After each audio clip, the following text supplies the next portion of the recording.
주님을 사랑하는 주님을 은혜를 끼치기 원하여 함께 나오는 여러분들을 주의 이름으로 축복하고 환영합니다. 우리 옆에 분과 뒤에 분과 인사합시다. 반갑습니다. 주의 이름으로 축복하고 환영합니다. 우리 이숙 집사님 정말 오래간만에 뵌 것 같아요. 해남에 계시다가 또 고향시에 오니까 훨씬 좋으시죠? 자, 여러분은 인생을 살아가시면서 나는 행복하다고 느끼십니까? 아니면 나는 불행하다고 느끼십니까? 아니면 이것도 저것도 아니고 그냥 무덤덤하게 살아간다고 생각하십니까? 우리가 행복하다고 느끼기에 품어야 될 마음이 있는데 그것은 바로 감사의 마음입니다. 할렐루야. 감사의 마음. 어떤 분이 행복을 이렇게 정의했습니다. 행복은 감사하는 마음이다. 행복은 미래가 아닌 현재에 있다. 행복은 목표가 아닌 일상이다. 행복은 자신이 찾는 것이다. 이렇게 행복을 정의해 놓은 것을 제가 보았습니다. 사람이 불행해지려고 하면 하루에 한 번씩만 불평하고 원망하면 그 사람은 점점 더 불행해질 수밖에 없습니다. 오늘 본문 이스라엘 백성들이 하나님 앞과 모세 앞에 불평하고 원망했습니다. 그로 말미암아 그들의 역사는 굴절되어졌고 40년이라는 비극적인 역사를 만들어내었던 것을 우리는 본문 말씀을 통해서 잘 알 수가 있습니다. 그래서 우리는 우리 마음속에 숨어있는, 숨겨져 있는, 감춰져 있는 불평과 원망의 마음을 다 믿음으로 제거하고, 할렐루야, 무엇으로? 믿음으로 제거하고 하나님 앞에 감사와 찬송의 마음을 가질 수 있게 되기를 주님의 이름으로 축원합니다.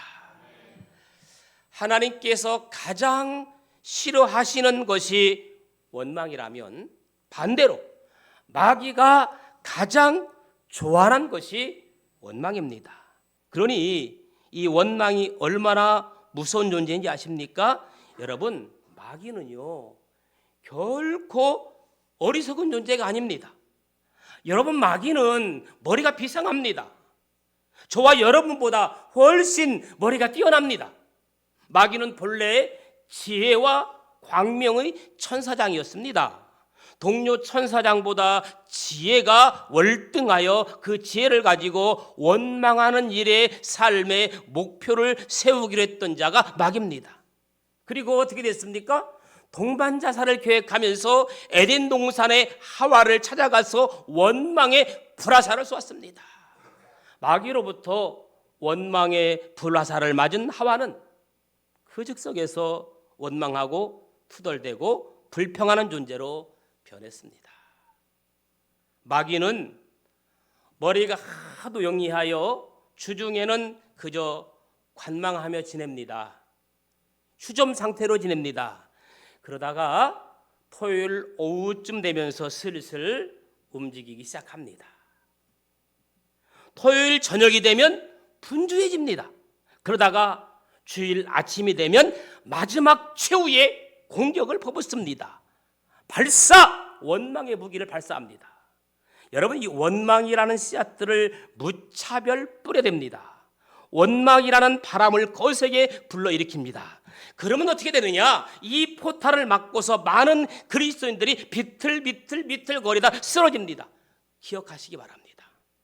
마귀가 토요일 저녁과 주일 아침을 집중적으로 노립니다. 무차별 공격을 퍼붓습니다. 그래서 초보 그리스도인들에게는 주일 예배 드리러 오지 못하도록, 그리고 성장한 그리스도인들에게는 예배 드리러 가더라도 심기를 건들려서, 심기를 불편하게 해서, 기분을 망가뜨리게 해서 은혜 받지 못하도록 공격하는 겁니다. 그래서 내가 은혜 받지 못하는 이하는 사단이 나를 공격하고 침투하기 때문에 그래요. 그래서 교회는 갔는데 은혜를 못 받고 오게 만드는 거예요.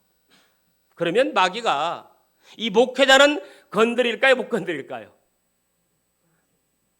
잘 모르십니까? 마귀는요, 저를 건드려요. 저를 기분 상하게 해요. 저를 화나게 만들어요. 그러면 제가 기분 나쁘고 화나고 강단에 서면 은혜를 잘 끼치지 못해요. 그러니까 여러분들은 평상시에 기도하시겠지만 특별히 토요일 저녁부터 주일 아침까지는 누구를 위해서 기도하셔야 돼요? 저를 위해서 기도해야 돼요. 주님, 사단 마귀 우리 목사님에게 얼씬도 못하게 주세요. 원망의 포탄을 쏘지 못하도록 지켜주세요. 할렐루야. 그렇게 기도해야 돼요. 그래서 저희 집은 그 누구도 토요일 저녁부터 주일 아침까지는 절대 저의 심기를 건드리지 않습니다. 혹시 여러분들도 저에게 혹시 뭐 화난 일이 있거든 절대 토요일 저녁부터 주일 아침까지는 절대 제 주위에 얼씬도 않게 바랍니다. 저는 그래서 토요일 저녁부터 주일 아침까지가 제가 길을 피는 대장이에요. 마귀의 주 무기가 바로 이 원망이라고 하는 무기입니다. 사단이 이 무기 앞에 인류의 시작인 아담과 하와가 무너졌습니다. 그러므로 이 공격을 막아내야 됩니다. 이겨내야 됩니다. 하나님께서 원망하는 것을 가장 싫어하십니다. 얼마나 싫어하시는지 고린도전서 10장 10절에 보니까 그들 가운데 어떤 사람들이 원망하다가 멸망하였나니. 원망하다가 뭐 했어요? 그들 가운데 어떤 사람이는 여러분들도 해당될 수 있습니다. 그 누구든지 원망하다가 멸망하나니 너희는 그들과 같이 원망하지 말라. 사랑하는 여러분, 오늘 이 아침에 혹시 오면서 원망의 마음을 가지고 왔습니까? 불평의 마음을 가지고 왔습니까? 오늘 예배드리면서 원망과 불평의 마음을 다 깨끗하게 해결하고 돌아가기를 주님의 이름으로 축원합니다. 우리 가정을 불행으로 몰아넣고 우리 사회를 갈등 속으로 몰아넣고 영혼을 좀먹게 만드는 것이 바로 이 원망이라고 하는 사실이에요.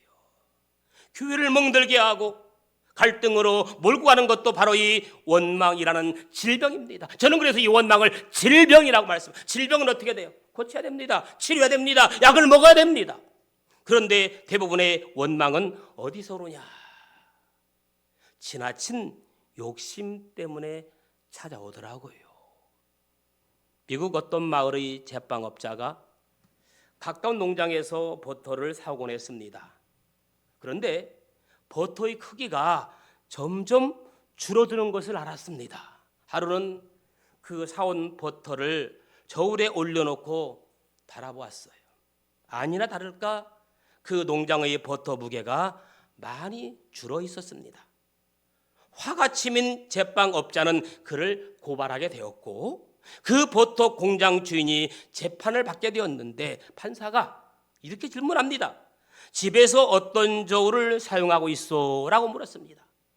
그러자 이렇게 대답합니다. 우리는 저울을 사용하지 않습니다. 라고 말합니다. 그러면 어떻게 버터의 무게를 안다는 거요? 그러자 이렇게 대답합니다. 네, 그것은 간단합니다. 1파운드짜리 빵의 무게와 같게 만듭니다. 그러면 1파운드짜리 빵은 어디에서 사오는 거요? 라고 묻자 그 버터 공장 주인은 고소인을 가리키며 우리는 늘 저 제빵업자한테서 사다 먹습니다. 결국 버터의 양이 줄어든 이유는 제빵업자의 빵이 줄었기 때문임을 밝혀졌습니다. 우리는 누구를 원망하기 전에 나 자신의 욕심 때문은 아닌지 자기 자신을 먼저 살펴보아야 할 줄로 압니다. 사도 바울은 빌립보서 2장 14절에 이렇게 말합니다. 모든 일을 원망과 시비가 없이 하라. 모든 일을 원망과 시비가 없이 하라. 여러분, 성경에서 이 원망이라는 단어가 가장 많이 나오는 곳이 어디인지 혹시 아십니까? 구약 성경의 출애굽기와 민수기입니다. 거의 절반 분량이 두 책에 나오는 것을 알 수 있습니다. 오늘 본문 민수기 14장의 핵심적인 키워드는 원망이라는 단어입니다. 여러분은 불평과 원망에 익숙해져 있습니까? 아니면 감사와 찬송에 익숙해져 있습니까? 불평과 원망이 체질화된 사람은 절대 인생을 성공적으로 살 수 없습니다. 절대 성공적인 신앙생활을 할 수가 없습니다. 왜냐하면 이 불평과 원망이 습관화되고 체질된 사람은 결국 신앙인으로서 떨어져 나가게 되고 인생의 말로가 아주 비참하게 끝나는 경우가 많이 있습니다. 그렇습니다. 불평과 원망은 성령이 주는 마음이 아니라 사단이 우리에게 주는 마음입니다. 여러분, 그런데 우리가 원망하죠. 저도 원망 잘합니다. 중요한 것은 원망할 때 원망하더라도 정말 악한 언어는 사용하면 안 돼요. 아멘? 원망할 수 있죠. 그러나 너무 사람을 치명적인 원망을 하면 안 됩니다. 예를 들어서 살아계신 하나님이 아니라 죽은 하나님이라고 막말을 한다든지, 차라리 이렇게 사느니 죽는 것이 훨씬 더 낫겠다든지, 입에 담기조차 부끄러운 막말은 조심하고 또 조심해야 됩니다. 여러분, 광야길에서 이스라엘 백성들이 원망하는 이유가 뭡니까? 과거의 은혜를 잊었기 때문입니다. 그렇습니다. 과거의 은혜를 잊으면 원망하는 겁니다. 한번 따라합시다. 과거의 은혜를 잊으면 원망한다. 자, 이스라엘 백성들 한번 보실까요? 이스라엘은 하나님께 큰 은혜를 받은 민족입니다. 애굽의 바로왕 밑에서 신음하고 있던 그들을 하나님께서 불쌍히 여겨 모세를 보내어 해방시켜줬어요. 그리고 그들에게 약속의 땅 가나안을 향하여 갈 때도 하나님께서는 낮에는 구름 기둥으로 밤에는 불 기둥으로 그들을 인도했습니다. 여러분, 광야 길은요, 기온이 변덕스럽습니다. 낮에는 머리가 벗겨질 정도로 뜨겁고 밤에는 오한이 날 정도로 기온이 뚝 떨어집니다. 하나님은 그런 기후 속에서도 이스라엘이 잘 견디도록 감기 한번 걸리지 않고 낮에는 구름 기둥으로 덮어서 그들을 시원하게 해줬고 밤에는 불 기둥을 치솟아 그들을 추위를 막아주셨습니다. 물이 없을 때는 어떻게 했습니까? 반석을 쳐서 생수를 내셨고, 배고프다고 하니까 하늘에서 만나를 내려서 그들에게 먹여주셨고, 고기를 먹고 싶다고 하니까 메추라기를 보내어 그들은 냄새나도록 먹여주었습니다. 광야 40년 길에는 하나님이 수 없는 기적과 축복 속에 그들을 인도하셨습니다. 그런데 이스라엘 백성들은 또 가면 지도자 모세를 원망하고 또 가면 하나님을 원망했습니다. 이것이 바로 문제입니다. 오늘 우리가 성경 두 곳을 찾아 읽었는데 이 두 곳에서도 그들이 원망하는 모습을 볼 수 있습니다. 그런 말이 있습니다. 잘 되면 내 탓이고 못 되면 조상 탓이라는 말처럼 우리는 뚝하면 부모를 원망합니다. 뚝하면 형제를 원망합니다. 뚝하면 친구를 원망하고 남편을 원망하고 뚝하면 주의 종을 원망합니다. 잘 안 되면 목사님이 기도를 너무 안 하셔서 잘 안 된다고 말합니다. 나를 위해서 기도하고 있느냐라고 묻습니다. 잘 되면 내 탓이고 안 되면 조상 탓을 합니다. 그러므로 우리는 원망의 소리에 귀 기울이면 안 됩니다. 어떤 사람은 이 긍정적인 말에 귀를 기울이는 타입이 있고 어떤 사람은 부정적인 말에 쉽게 귀를 기울이는 사람이 있습니다. 여러분들은 긍정적인 말에 귀를 기울이십니까? 아니면 부정적인 말에 귀를 기울이십니까? 좋은 말, 생산적인 말, 긍정적인 말, 화목을 이끌어내는 말, 이런 말에 귀를 기울이는 사람이 있는가 하면 남을 비난하고 욕하고 모함하고 거짓된 일에 귀를 기울여서 그 잘못 들었던 말 한마디가 자기 인생을 뒤틀리게 만들고 또 내 인생의 큰 낙담 가운데 떨어지기도 하고 실망하고 좌절감 속에 빠져들기도 합니다. 여러분, 사람이 그런 것 같아요. 즐거운 사람을 만나면요, 나도 즐거워져요. 그런데 우울한 사람 만나면 나도 우울해져요. 어떤 사람 만나기를 원하십니까? 해피한 사람 만나기 원합니다.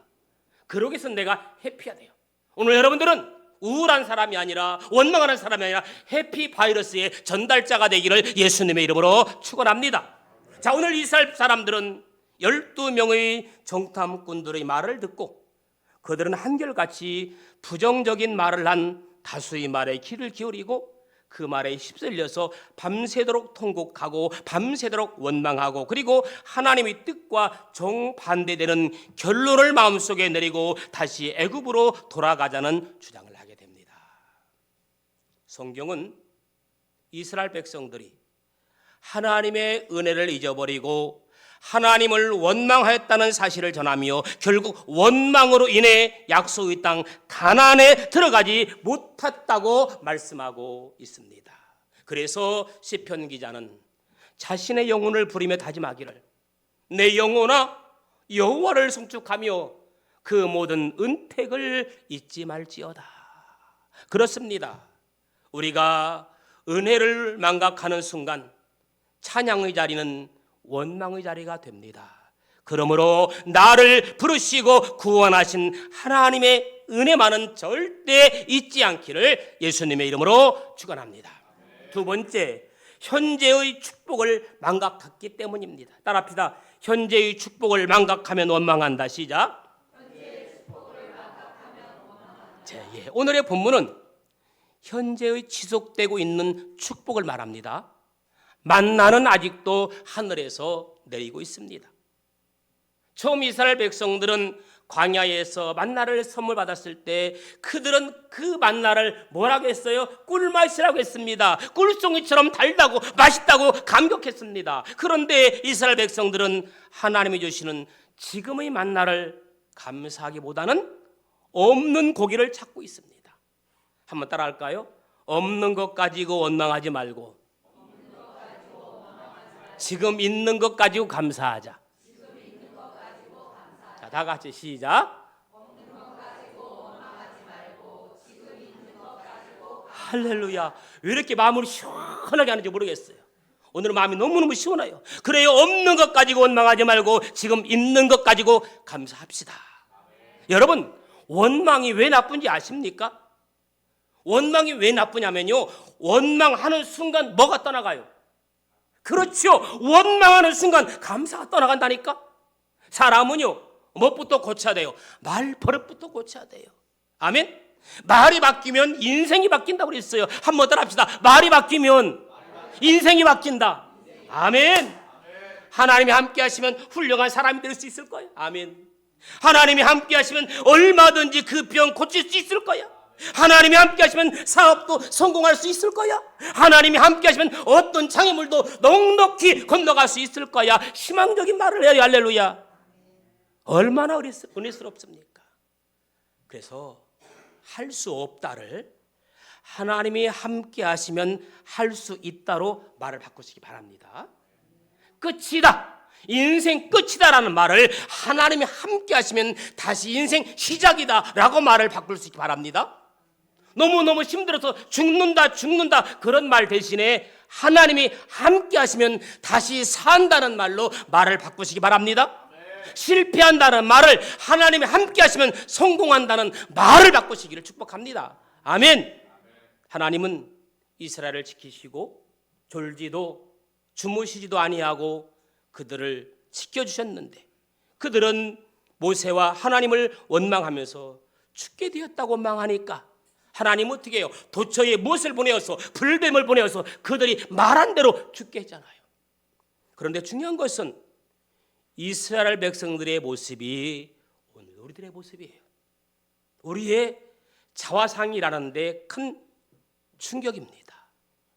우리도 마찬가지입니다. 마음 가득히 원망의 폭탄을 품고 살아갑니다. 이 원망의 폭탄이 언제 터질지는 아무도 모릅니다. 어느 심리학자는 이런 말을 했어요.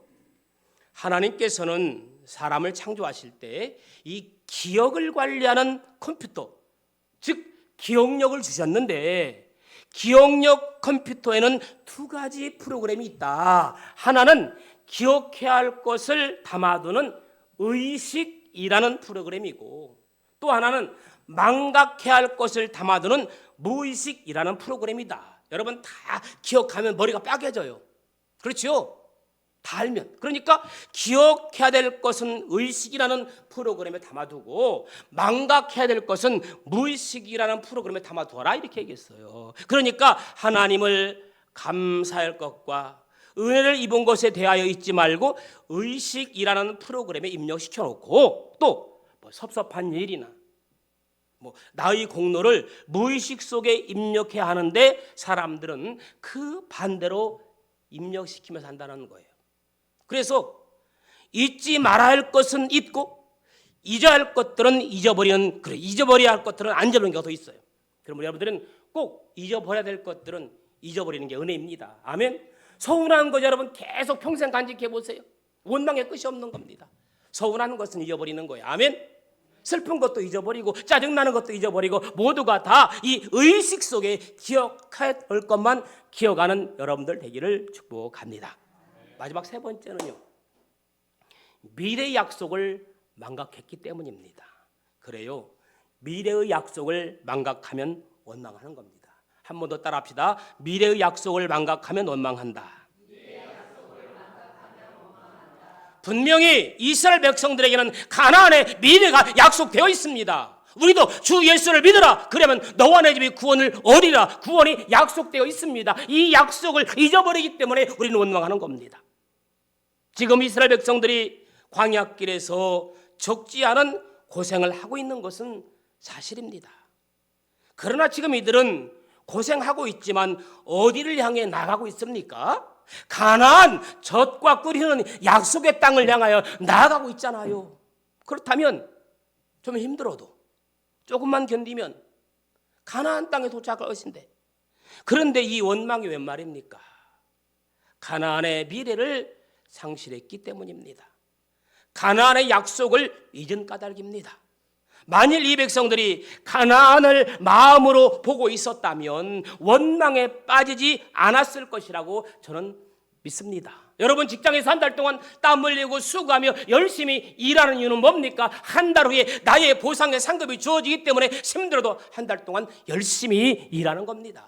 지금 내가 이 광야에서 힘들지만 조금만 견디면 가나안 땅이라는 약속이 있다면 우리는 원망할 이유가 없고 끝까지 기쁨으로 달려나갈 수가 있는 것입니다. 우리가 예배드린 이유도 뭡니까? 분명히 나중에 주님 오실 때 아멘 주 예수여 어서 오십시오, 내가 구원의 천국에 예비된 것을 믿기 때문에 감사하면서 기쁨의 예배를 드리고 있는 것입니다. 10명의 정탐꾼의 보고에 의해 아연 실색하고 있는 회중들에게 갈렙은 우리가 능히 이기리라, 어서 올라가자, 가나안 땅을 취하자, 백성들에게 힘을 주고 자신감을 부어주려고 고군분투한 것을 알 수가 있습니다. 이처럼 하나님을 믿는 믿음의 사람들은 시리에 빠진 자들을 위로하고 아멘, 희망과 소망을 주는 자들이어야 합니다. 오직 하나님을 믿는 성도만이 하나님이 주시는 희망을 바라볼 수 있습니다. 하나님을 온전히 믿는 자들은 항상 시리에 빠진 자들을 위로하고 하나님 백성에게 희망과 소망을 주신 줄로 믿습니다. 다윗이 골리앗에 대적할 때 전능하신 여호와 이름을 욕되게 하는 자를 결코 하나님께서 용서치 않으시리라는 믿음을 가지고 나갈 때 물맷돌이 저격수보다 더 정확하게 미간에 명중함으로 2번 던질 것도 없이 단방에 물리쳤다고 성경은 그렇게 기록되어 있습니다. 여러분, 어린 소년 다윗은 할 수 없었지만 하나님을 모욕하는 골리앗을 하나님께서 그대로 방치하지 않으시고 반드시 징벌하신 줄로 믿습니다. 말씀을 마무리하려고 합니다. 여러분, 바울이 로마로 가다가 유라굴로라는 광풍을 만나서 파선의 위기에 직면했을 때 배에 타고 있던 모든 사람들이 물질적인 손해는 있지만 생명에는 문제가 없으리라고 바울이 위로해 줍니다. 결코 죽지 않으리라는 하나님 말씀을 바울이 전파함으로 죽음의 공포에서 벗어난 것을 알 수가 있습니다. 그렇습니다. 다윗처럼 바울처럼 우리도 세상과 이웃들에게 소망과 희망을 주는 자가 되어야 할 줄로 믿습니다. 오늘 본문 민수기 14장 2절 말씀처럼 결국 모든 사람들은 그들의 말대로 광야에 죽고 말았습니다. 약속의 땅으로 들어가지 못했습니다. 여러분, 불평과 원망의 씨앗을 심으면 무슨 열매가 맺겠어요? 불평과 원망의 씨앗을 심으면 저주의 열매가 맺습니다. 그러나 감사와 찬송의 씨앗을 심으면 축복의 열매가 맺힙니다. 여러분, 무슨 열매를 맺기 원하십니까? 하나님의 축복의 열매를 맺기를 원하는 사람은 감사와 찬양의 씨앗을 심기 바랍니다. 그러나 저주의 열매를 거두기를 원하는 사람은 불평과 원망의 씨앗을 계속해서 뿌리면 됩니다. 지금까지 불평과 원망의 씨앗을 심었다면 오늘부터는 나의 더러운 마음밭을 다 갈아엎고 새로운 씨앗을 심기 바랍니다. 감사와 찬양의 씨앗을 심기 바랍니다. 그때에 축복의 열매를 거두게 될 줄로 믿습니다. 빌립보서 4장 6절 7절에 있는 말씀 제가 읽고 마무리합니다. 아무것도 염려하지 말고 다만 모든 일에 기도와 간구로 너희 구할 것을 감사함으로 하나님께 아뢰라. 그리하면 모든 지각에 뛰어난 하나님의 평강이 그리스도 예수 안에서 너희 마음과 생각을 지키시리라. 기도하겠습니다. 주님 감사합니다. 우리 안에 원망 대신의 기도, 원망 대신의 간구, 원망 대신의 감사하는 저희들 되게 하옵소서. 예수님의 이름으로 기도합니다.